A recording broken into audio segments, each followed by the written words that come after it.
겨울 같지 않은 겨울을 저희들이 보내고 있죠. 그래서 오늘 아침에도 이게 날씨가 따뜻하다 이런 생각을 또 느껴보게 되기도 했습니다. 지금 동부는 뭐 영하 뭐 몇 도 이렇게 되는데 차이가 많이 나는 것 같습니다. 같은 곳에 살아도 같은 시간 같은 하늘 아래 살아도 경험하는 것이 다를 수밖에 없고 또 느끼는 것이 다를 수밖에 없죠. 그래서 저희들의 모양이 다 다를 수밖에 없지만 그래도 이제 저희들이 공통적으로 우리가 어떻게 하면 우리의 삶을 가치 있게 살 것인가 하는 그 고민들은 우리 함께 가져야 되고 또 함께 풀어가야 되는 문제라고 생각을 합니다. 얼마 전에 뉴스를 봤습니다. 이렇게 어느 집 주인이 자기 집 가운데 하나를 렌트로 줬습니다. 월세를 줬습니다. 그런데 처음에는 월세가 잘 들어오다가 어느 순간부터 월세가 들어오지 않습니다. 그래서 좀 기다렸다가 그러다 안 들어오니까 중개인을 보냈습니다. 그래서 복덕방에서 일하는 분이 가셨겠죠. 가가지고 이제 왜 월세를 내지 않느냐라고 물으려고 갔는데요. 가서 보니까 그 집에 다른 사람이 살고 있는 것입니다.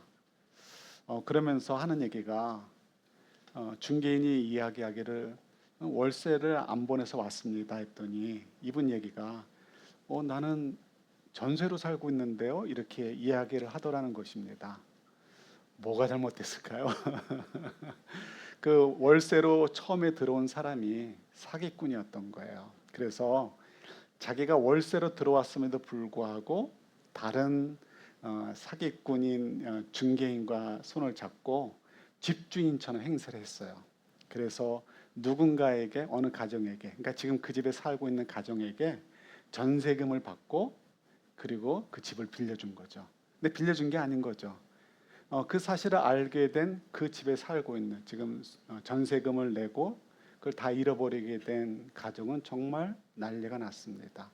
그래서 그 아내 되시는 분은 전세금 5억 그러니까 우리가 쉽게 느끼기 좋게 이야기한다면 해프 밀리언을 전세금 전 재산이잖아요. 그걸 냈는데 그게 하늘로 날아가 버렸으니까 어떡하겠습니까? 정말 죽고 싶겠죠. 그래서 실제로 자살 충동을 느꼈대요. 나 죽어버릴까.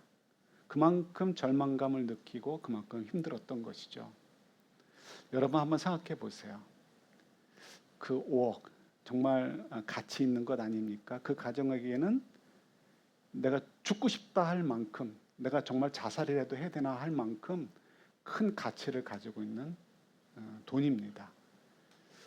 그러면 그 돈을 사기쳐서 훔친 사람은 어느 사람으로부터 그 정말 보배와 같은 가치 있는 것을 설사 훔쳤더라도 그거를 가지게 되었으면 그렇게 가치 있게 사용하면 좀 난데 사용할까요?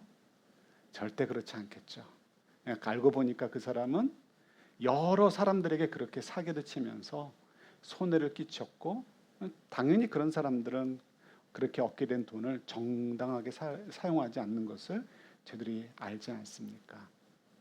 아무리 가치 있는 것이라 할지라도 그 가치 있는 것을 누군가가 정말 가치 없게 만들 수 있다는 것을 저희들이 또 한번 느껴보게 됩니다. 사실은 저희들이 살면서 이와 같이 누군가에게 가치 있는 것을 몰래 뺏어오든 훔쳐오든 해서 무가치하게 만드는 일들은 저희들이 제 정신으로는 하지는 않습니다. 그죠? 우리도 모르게 그런 일을 했을 수는 있을지 모르지만 그것이 꼭 5억이 아니라 뭐 5달러라 할지라도 혹은 뭐 돈의 문제가 아니고 조그마한 말의 이렇게 문장이라 하거나 한 단어라 할지라도 우리는 누군가의 것을 뭐 의식적으로 뺏어다가 무가치하게 만드는 그런 이제 사람들은 아니죠. 맞죠? 이렇게 조용하셔요. 예. 어저께 그 식사 모임이 있었는데 그때 이제 저런 얘기가 나오더라고요. 그 이혼 숙녀 뭐 프로그램 뭐 그런 게 있다며요. 저도 이제 짤로 한번 보고는 뭐 이런 게 있어 하고는 쳐다보지도 않았습니다. 그런데 이제 사실 속 마음에 뭐가 있을까요? 찔리는 거죠. 혹시 내가 있는 부분이 또 나올까 싶어가지고 그래서 그럴 수도 있겠죠. 뭐 우리가 사실은 어느 누구도 자유로울 수 없습니다. 그래서 우리 모두가 다 죄인이니까 우리가 때로는 나도 그런 거 아니까 조용할 수도 있을 수 있습니다. 예, 우리가 많은 사람들에게 사랑을 받고 사실은 살고 있습니다. 누구 걸 꼭 뺏지 않아도요. 부모님들의 사랑 받았고 자랐어요. 우리 자녀들이야 뭐 다 또 우리도 그랬죠. 뭐 내가 잘나서 이만큼 됐다라고 생각하지만 우리가 부모님들 안 만났으면 이렇게 살 수 있었겠습니까? 부모님이 좋든 나쁘든 말이죠. 우리가 주변에 있는 사람들로부터 내가 알던 모르던 수많은 사랑과 헌신과 섬김을 통해서 그들의 희생을 통해서 내가 이 자리에 있는 것이죠. 그죠? 아니야라고 하는 생각이 드는 분이 있으면 이건 진짜 정말 아주 갈 길이 먼 분인 거죠. 우리 다 그렇게 살고 있습니다. 그럼에도 불구하고 그분들의 희생과 그분들의 사랑과 섬김의 가치를 우리가 정말 더 키워서라도 갚듯이 그 은혜를 갚듯이 살고 있는가 한번 좀 돌아봐야 되는 것이죠. 두렵고 떨림이 있어야죠. 여러분 잘 아시는 영화 라이온 일병 구하기라는 영화 있죠. 이렇게 마음이 참 무거운 영화입니다. 그러면서도 감동을 주죠. 실화를 바탕으로 만들었지만 아주 뭐 똑같이는 아닙니다. 좀 이렇게 극화되어 있는 내용인데 이런 것이죠. 미네소타인가 어느 주에 4명의 형제가 있었습니다. 2차 대전이 터지고 4명이 전부 다 군대를 갔습니다. 특이하죠. 4명이 다 갔는데 한 달 사이인가 3명이 다 전사를 했습니다. 그래서 그 사실을 가족에게 알리려고 하는 국방부에서 그 사실을 발견하고요. 얼른 이렇게 유럽 전선에 소식을 전했습니다. 4형제가 출전을 했는데 그 중에 4명 중에 3명이 죽었고 1명이 남았다. 그래서 그 막내 1명 살아남았는데 걔는 절대로 전사하면 안 되고 어머니 품으로 돌려보내야 되지 않겠느냐 해서 그를 찾아라.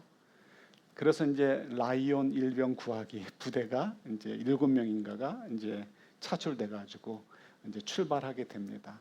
그리고는 그 대위가 나머지 7명의 병사들과 함께 찾아 나서서 결국 라이온 일병을 만나게 됩니다. 그러나 그 과정에서 전부 죽음을 맞이하게 되는 것이죠. 독일군에 의해서.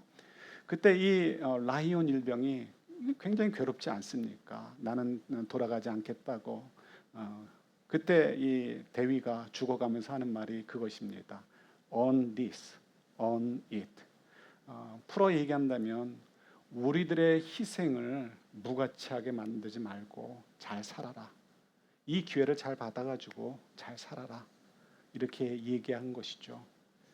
그리고는 영화가 몇십 년 후가 됩니다. 라이언 일병이 20살 정도였다가 노인네가 된 것이죠.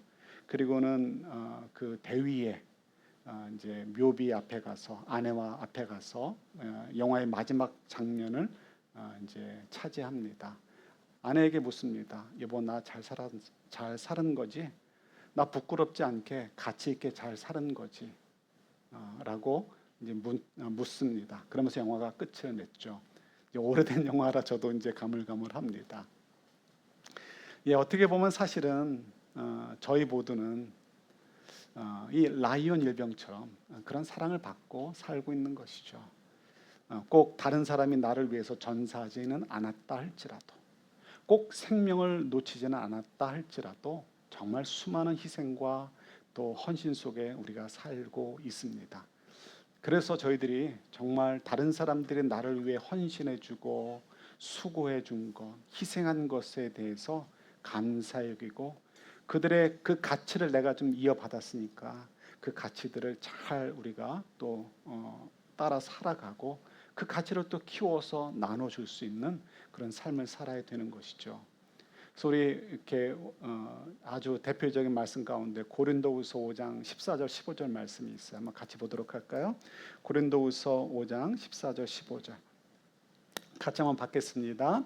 그리스도의 사랑이 우리를 강권하시는 도다 우리가 생각하건대 한 사람이 모든 사람을 대신하여 죽었은즉 모든 사람이 죽은 것이라.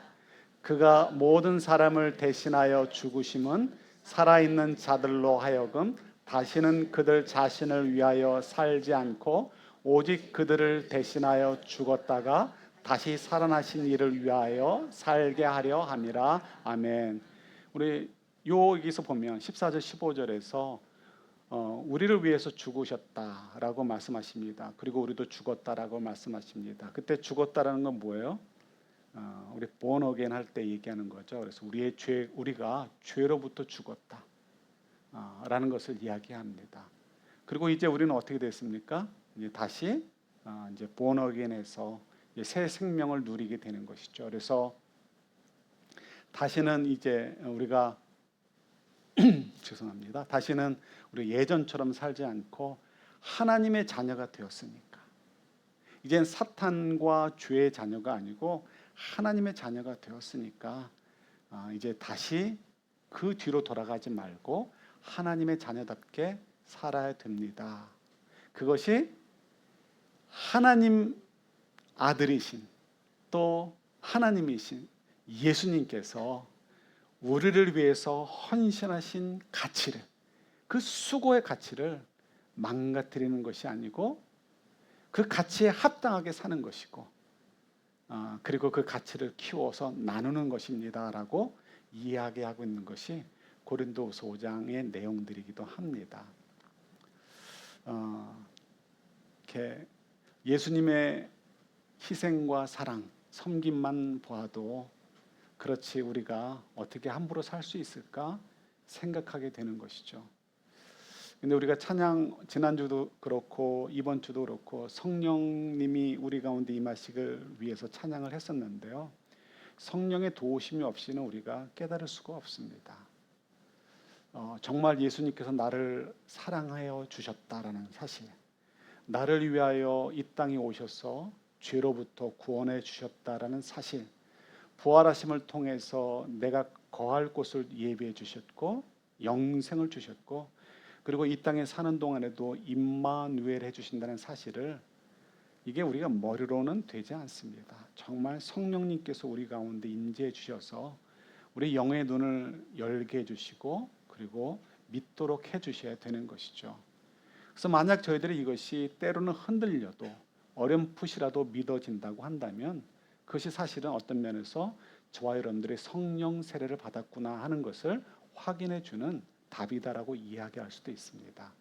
때로는 안 믿어질 때도 있어요. 믿다가도 인생을 살다 보면 여러 굴곡이 있고 굴곡 속에서 우리도 모르게 두려움도 느낄 수 있고 괜히 어깨에 힘이 들어갈 때도 있고 고집을 피울 때도 있고 합니다. 성경의 모든 사람들이 그랬습니다. 그러나 그때에도 우리가 성령의 도우심을 구하면 성령께서 도우셔서 임마누엘 해주시는 것이죠. 그래서 우리가 그것을 딛고 일어서서 또 정말 하나님의 사랑과 예수님의 희생과 섬김의 가치를 깨달아서 그 가치에 합당한 삶을 살아야지라는 또 결단과 용기를 얻게 해주시는 것이죠. 그래서 참 이런 예수님의 그 사랑의 헌신이 우리에게 얼마나 큰 도전인가 우리가 또 생각해 보게 됩니다. 뿐만 아니라 오늘 본문의 말씀도 그렇습니다. 여러분 오늘 본문의 말씀은 이렇게 여호수아서 앞부분의 내용입니다. 여호수아 앞부분에 보면 특이한 점이 있습니다. 당시에 이스라엘 백성들의 수를 보면 남성 장정만 한 60만 명 정도 될 것으로 추측을 합니다. 정확히는 알 수는 없습니다. 그러나 성경에 기록된 근거를 보면 많으면 장정이 한 60만 명까지 될 것으로 봅니다. 사실 그 숫자면은 당시에 팔레스타인 땅의 어떤 누구도 이스라엘 백성들과 대적할 수가 없습니다. 인구가 그만큼 살지 않았고요. 장정이라는 것은 군인이죠. 그만한 군대 수를 뽑아낼 수가 없습니다. 거기다 이집트에서 노예 생활했어도 좀 본 게 있잖아요. 그러니까 보고 배운 게 있으니까 이 이스라엘 사람들이 만만치 않았을 것입니다. 그러니까 60만 명이 팔레스타인 땅을 사실은 걸어가면서도 점령할 수 있었을 만큼 사실은 굉장한 하나님께서 힘을 키워서 내보내셨습니다. 그러면 야, 이제 내가 너희들 이만큼 키웠으면 너희들이 알아서 해, 이럴 수 있잖아요. 그런데 하나님께서 그렇게 하지 않으신 것을 보게 됩니다. 자, 이제 언약의 땅으로 가는데요, 요단강을 건너야 됩니다. 그때 어떻게 건너게 하셨죠? 배 만들라? 다리 놓아라? 아니죠. 하나님께서 제사장들에게 언약궤를 메고 먼저 강에 발을 딛게 했습니다. 그 제사장들이 언약궤를 메고 이렇게 강에 발을 딛는 순간 강이 홍해대처럼 갈라지게 되었죠. 그래서 이스라엘 백성들은 발에 물을 적시지 않고 그 강을 건너게 하셨습니다. 왜 그러셨을까요? 또 두 번째, 평소와 달리 하나님께서 전쟁터에 누군가를 보냅니다. 누구를 보냈을까요? 우리 여러분 여호수아서 묵상하실 때 보셨겠지만 군대 장관을 보내십니다. 근데 이 군대 장관은 인간 땅의 군대 장관이 아니고 천군의 군대 장관, 그러니까 천사장쯤 되는 사람을 존재를 보낸 거죠. 그래서 그걸 통해서 내가 너희와 함께하고 있어, 너희들끼리 싸우는 거 아니야, 내가 너희들과 함께 싸우고 있어라는 것을 확증해 주셨습니다. 또 그 다음에 벌어진 일이 뭐예요? 그 다음에 벌어진 일은 여리고성을 함락하는 일입니다. 여리고성을 함락할 때 그냥 칼로 창으로 공성전이라고 하죠. 성을 막 이렇게 무너뜨리고 들어가서 점령하지 않았습니다. 그들은 그저 하나님께서 말씀하신 대로 매일 한 바퀴씩 걷는 것, 그 외에는 하는 일이 없었습니다. 하나님께서 그것만 하라고 말씀하셨던 것이죠. 그리고 나서 나중에 하나님께서 여리고성을 허물으셨고, 그리고 이스라엘 백성들이 들어가서 쉽게 점령하게 하셨습니다. 자, 보세요. 하나님께서 700년, 600년, 700년 전쯤에 아브라함에게 약속하셨던 그 땅을 지금 정복하러 가고 있습니다. 하나님께서 그냥 이스라엘 백성들에게 너희들끼리 정복해 나 모르겠어 하지 않으셨고요. 사실상 이미 충분한 군사력과 힘과 지혜를 준비시켜 주셨습니다. 그럼에도 불구하고 이상하게 하나님께서 요단강을 건너는 그 순간부터, 그리고 첫 성인 여리고성이 무너지는 그 순간까지 이스라엘 백성들은 그냥 걷기만 하면 될 정도로 모든 일들을 하나님의 능력으로 다 해주셨습니다. 그 이유가 뭘까요? 저는 이 말씀을 보면서 저희한테 주시는 말씀 같아요. 아까도 잠깐 언급했듯이 자녀들이 엄마, 아빠 이러다가 좀 크면 이제 인간으로 독립을 하려고 하죠. 사춘기가 들어가죠. 그 다음에 지금 사춘기에 있는 아이들을 두고 있는 부모님들은 마음을 우리가 잘 이해하실 수 있을 거라 생각이 듭니다. 그 다음에 아이들이 이제 사춘기 지난 다음에 대학 가고 직장 얻고 그러면 아이들이 어떻습니까? 어느 순간에 이제 아빠하고 엄마보다 지식 수준도 늘어나는 부분도 있고 경험치가 안 되는 것도 있지만 일반적으로 더 높죠. 높아야 정상이고 높지 않으면 우리가 애들을 잘 못 키운 거죠, 그렇죠? 애들이 더 똑똑해야죠. 그러면서 어떻게 해야 돼요? 자기들이 잘나서 이제 다 된 거로 생각을 합니다. 어떤 때는 엄마 아빠가 조금 부족해서 내가 이 정도다라고 생각할 수도 있죠. 이게 사실은 우리 자녀들의 마음이 아니고 우리들의 마음인 거예요. 그렇지 않습니까? 우리들의 마음이에요. 내가 이만큼 하고 사는 것은 내가 그동안 잘했기 때문에, 열심히 했기 때문에. 맞아요.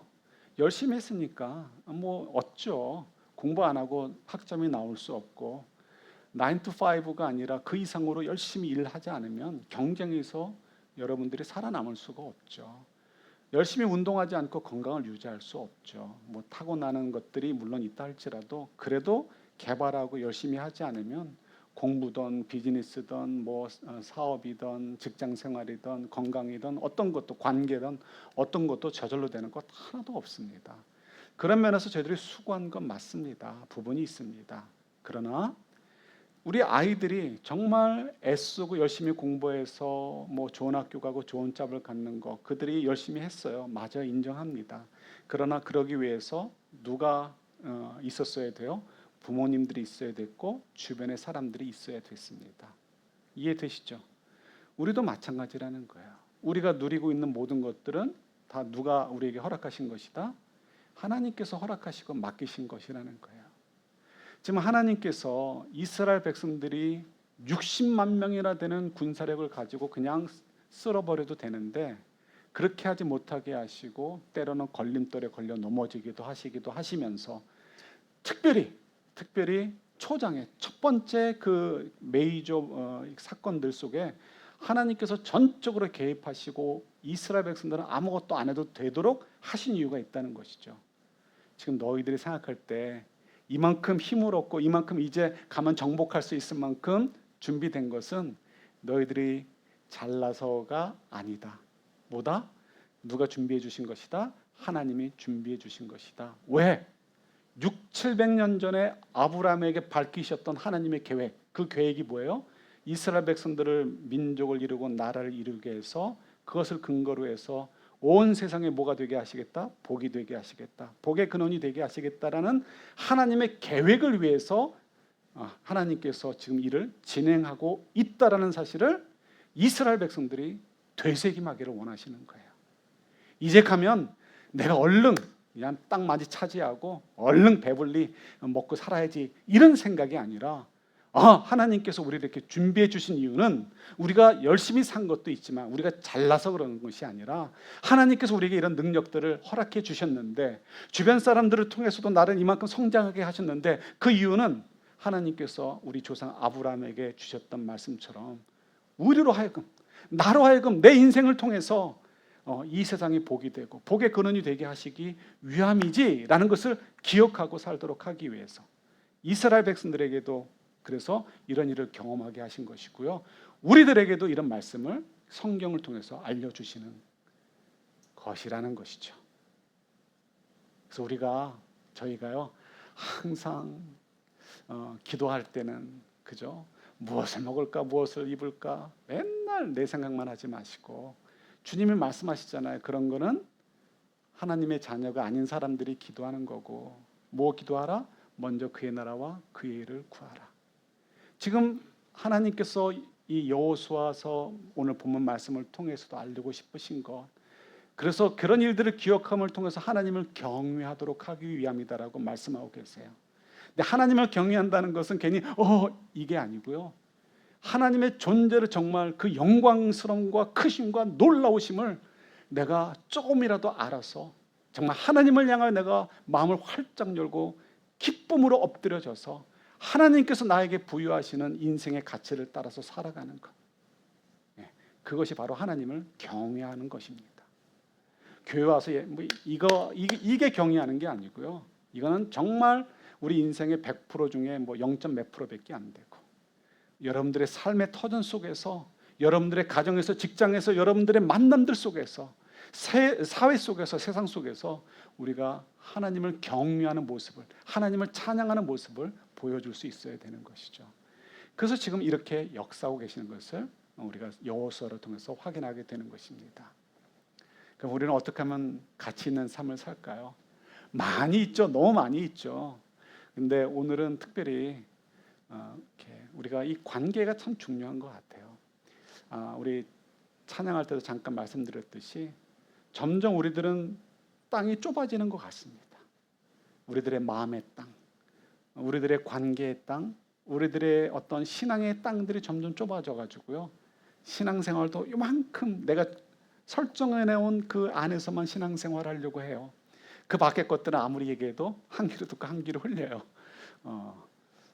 저도 그렇지 않으려고 무척 했어요.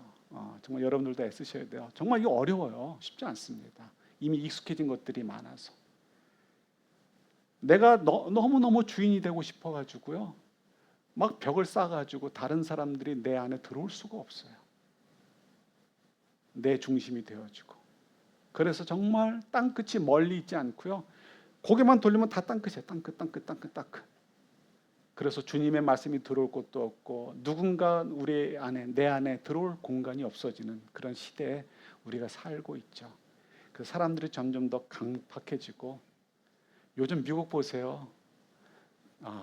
왜 공화당원이 있을지 모르겠는데 대통령이 미쳐 날뛰는 것 같고 물론 이제 그분이 생각이 있어서 그러겠지만 근데 어쨌든 겉으로 봐서는 미쳐 날뛰는 것 같아요. 아이스인가 뭐 그냥 이렇게 영상 보면은 그 죽일 일이 아닌데 죽이고 또 그걸 잘했다라고 박수 치는 사람들도 있고 이런 것들은 정상이 아닌 거죠. 근데 그런 것이 정치의 부분에만 있는 것이 아니고 우리 스스로도 우리 삶 가운데 이런 것들이 너무나 많이 있다는 것입니다. 김영석 교수님이 있죠. 지금 100세가 넘으신 것으로 제가 알고 있는데 그분의 글 가운데 이런 글이 있습니다. 이제 제가 어디서 봤는지는 잘 기억이 안 나지만 이런 내용이 있습니다. 자기가 윤동주 시인과 동창이래요. 그래서 이제 가까웠었나 보죠. 근데 이제 윤동주 시인은 이제 그만 생체 실험 당하다가 돌아가셨잖아요. 그렇지만 그분이 남긴 시는 민족의 큰 소망이었죠. 위로가 됐고. 근데 나는 뭔가라는 생각을 한다는 것입니다. 자기 친구들이 여럿이 일제시대 때 희생을 당했습니다. 자기 혼자 살아있는 것 같습니다. 그래서 자기는 늘 언제나 살면서 부채를 느낀대요. 나만 산 것이 미안하고 그들은 죽었는데 나는 어떻게 살아야 될 것인가. 그래서 더 열심히 살려고 애를 썼다고 합니다. 그러면서 이분이 이제 100세가 넘어가시면서 하시는 이야기가 나를 위한 삶, 나만을 위한 삶을 살면 아무것도 남는 것이 없다라는 것입니다. 그런데 다른 사람을 위해서 희생하고 섬기는 삶을 살게 되면 결국 그것이 남는 삶이더라. 내 인생에 가치를 남기는 것은 내가 누군가를 위해서 희생하고 섬기며 사는 것이 바로 내 인생 가운데 가치 있는 것을 남기는 것이더라라고 하시는 이야기가 있습니다. 저희가 좀 그래봤으면 좋겠어요. 여러분들이 잘 아시지만 우리 더 그랬으면 좋겠어요. 제가 막 입이 근질근질한 부분이 많이 있어요. 근래에도 우리 이제 뭐 공동회 때도 조금 얘기 나올지 모르겠지만 우리가 뭐 이렇게 오른손이 한 일 왼손이 모르게 하라 하는 것처럼 우리끼리도 얘기를 안 하려는 것들이 많이 있어요. 많이 돕고 있고 지금도 많이 도우려고 지난 주간에도 뭐 몇 개를 결정을 해가는 과정에 있습니다. 그래서 누구를 돕고 그것도 참 좋은 것 같아요. 감사하게 생각합니다. 그런데 저는 그것보다 더 정말 소중한 것은 여러분들이 정말 주님께서 기대하시는 가치 있는 인생들을 살으셨으면 좋겠어요. 다른 것보다도 누군가가 고개만 돌리면 땅 끝인 좁아져 버린 자기 그 고집과 자기 생각에 갇혀 사는 사람들이 저희들을 만나면 여러분들 중에 누군가와 대화를 하다 보면 여러분들 중에 누군가와 함께 식사를 하다 보면 누군가와 함께 직장 생활을 하다 보면 시간이 걸린다 할지라도 점점 내 세상이 잘못됐구나. 이 사람 때문에 내가 다른 세상을 보게 되는구나. 이 사람과 이야기하다 보면 왜 내 마음이 편해질까? 왜 내 마음이 열리고 입이 열리게 될까? 그래서 어느덧 그분도 모르게 자기의 땅끝이 저 멀리 뒤로 물러나는 일들이 벌어졌으면 좋겠어요. 우리 교회가 선교도 많이 하고 봉사도 많이 하고 막 그런 거 좋습니다. 그런데 정말 그거는 믿음이 좀 작은 사람들도 할 수 있어요. 그러나 정말 믿음 있는 사람들은 이런 가치 있는 일들을 열매로 남길 수 있어야 되는 것이죠. 그래서 우리가 좀 그래졌으면 좋겠습니다. 우리 선교 많이 했어요로 만족하는 게 아니고 그게 어리석은 거죠. 어리석은 거. 스스로를 속이는 거야. 그러지 말고 주님께서 말씀하시는 대로 정말 우리의 마음이 주님께 드려지고 그래서 정말 우리 삶 속에서 진짜 가치 있는 삶이 되어지고 열매를 맺어갔으면 좋겠습니다. 제가 소원이 있어요. 저희가 이제 BCC 여기 커뮤니티 센터에서 있다가 언젠가 떠나겠죠. 떠날 때 저는 정말 그런 소리를 듣는 것이 소원입니다. 이 BCC에 있는 분들이 야, 우리 또 한국교회 맞자, 받아들이자 이런 얘기 했으면 좋겠어요. 우리가 정말 이분들에게 나이스하게 대하고 좀 컴플레인 할 만한 것도 하지 않고 그냥 지나가주고 그런 일들이 좀 있었어요. 그랬더니 지나가주고 그러니까 믿는 사람이 달라야 되잖아요. 그죠? 우리가 돈을 얼마를 내는데 너희들이 우리를 이렇게 대 이렇게 하지 않고 우리 고맙게 생각하고 정말 감사함으로 우리 사랑을 좀 나눠주고 그래서 언젠가 우리가 떠나게 될 때 이분들이 야, 한인교회 우리한테 좀 소개 좀 해줘. 자기들끼리 얘기할 때 코리안 철춤은 베스트다. 정말 행복하다. 이런 얘기 좀 들었으면 좋겠어요. 이런 게 실력 아닙니까? 그죠? 몇 명이다가 실력이 아니고 이런 얘기를 들을 수 있는 것이 실력이잖아요. 그래서 우리 좀 그런 가치 있는 열매들을 맺어가는 그런 삶을 살아가는 저희들이 될 수 있기를 우리 주님의 이름으로 축원합니다. 하나님 아버지, 예수님께서 이 땅에 오셔서 저희들에게 본을 보여주신 것처럼 또 예수님께서 그 본을 보여주시며 우리에게 알려주신 것처럼 우리 인생을 가치 있게 잘 살아갈 수 있는 저희들 되도록 도와주옵소서. 내가 지금 누리고 있는 것들이 내가 잘나서가 아니라 하나님께서 맡기신 것이고 그 귀한 가치들을 맡기셨으니 우리 잘 활용해서 가치 있는 인생을 열매로 남기는 저희들이 되도록 도와주옵소서. 예수님 이름으로 기도드립니다. 아멘.